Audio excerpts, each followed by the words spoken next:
All right, I'm going to explain what's going on in Sudan because this is taking a very dark turn, okay? There's two factions fighting in Sudan. One is called the RSF. Remember that name. The other one is the Sudanese military. Both of these factions are genocidists, or G-cidists, whatever TikTok wants you to say. Both of these factions are actively, historically, and almost obsessively locked into the idea of ethnic and racial cleansing of the country. Those of you who are American, you may look at the physical look of both people and say, oh, but they're both black. How could it be racial? Different countries have different rules about race, okay? In Sudan, those are Arabs. If you are against the RSF, if you're seeing the videos of what the RSF is doing, that's great. It's great that you're against it. If it's great that you're going or you're boycotting the UAE because the UAE is one of the allies of the RSF. But what I don't want people to start doing, and I don't want to start seeing happen, is them actively supporting the Sudanese military. Why do I say this? The word RSF, or the name RSF, stands for, what is it? Reserve support, right? The S in, let me just say this. The S in RSF stands for support, okay? Stands for support. Who is the RSF supposed to be supporting? The Sudanese military. What does the Sudanese military need support in doing? Eliminating the black population, predominantly Christian, so on and so forth, and the population that lives on the land that had in the past had the oil and the resources, eliminating the African Sudanese people, the South, the people we now call the South Sudanese people, the people of Kordofan, the people of Darfur, all of the Sudanese people that are my shade, and so forth. The Sudanese military had that as their goal. They had been committed to this idea for decades, before you even knew what a UAE was. Those of you who are trying to make this about the UAE is a supporter of the RSF, but this is not the UAE that's causing it. The UAE is supporting it. It's a big difference.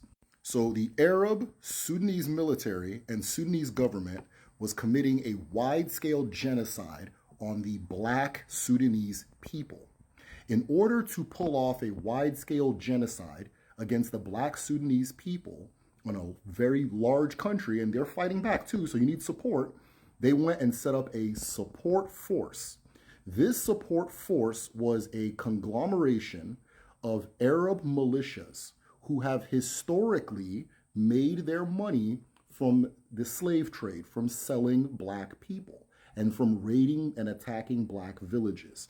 They are spread throughout the Sahel of Africa, and every now and then various dictators will assemble them for the purpose of attacking black people, Christian people, non-Muslims, non-Arabs. So the Sudanese military gathered a bunch of these guys and said, attack, right? The money they were using to attack was the money that was coming from what is now South Sudan, which has oil, which has a lot of resources, which has fertile land, and so forth.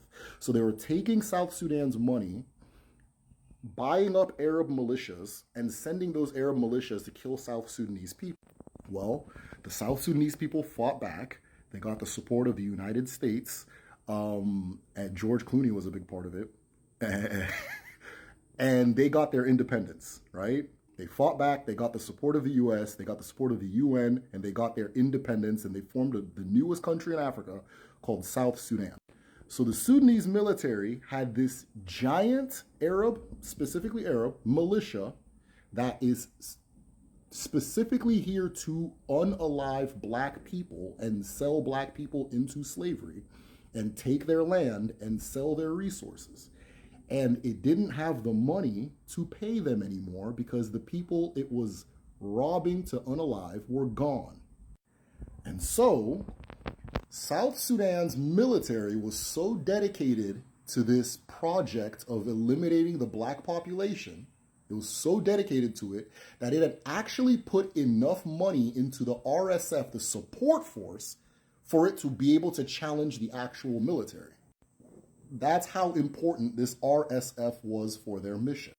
The RSF, having the money now, having all the, or not, let me say this. having all the weapons, being as big as or bigger than the Sudanese military and definitely more experienced, decided, why do I have to listen to you?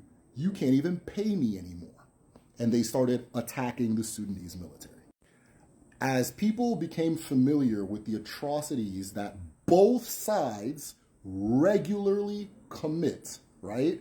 People began to look for a way that they can use their voice to stop what's going on and fix the situation. One smart way is attacking their allies, right? Especially the RSF's allies, because the RSF, even though it was hired by the Sudanese military and was doing and does what the Sudanese military does, it seems to do it a lot worse and is more out of control. But the RSF has the UAE as an ally because the UAE is willing to do business with it, even though it's not a state actor. Most countries have to do business with state actors. It's international law. The UAE says, I'm going to go directly to them, and so forth. So they are taking over the country. The places they take over, they get the minerals out and they sell it to the UAE in exchange for weapons. I'm okay with people being against the RSF. The most asinine thing a person can do is now decide that the Sudanese military is actually the good guy. The world is very complex. Often there's no good guy or bad guy, but just know what is going on is a person hired a hitman to kill somebody else or unalive somebody else. They ran out of payment money, and the hitman came to start doing it to them. That's what's going on a political level. And then both sides do what they do to their black population, what they have been doing for hundreds of years, what they're doing right now as I'm making this video, what they'll be doing tomorrow. It's just what Sudan does. This is what's actually happening in Sudan if you want to know the actual information. It's not black and white. It's not simple. So I don't know if I'm ruining somebody's fun, but this isn't supposed to be fun. Understand it for what it is before you make the situation worse and deify a genocidal Sudanese government.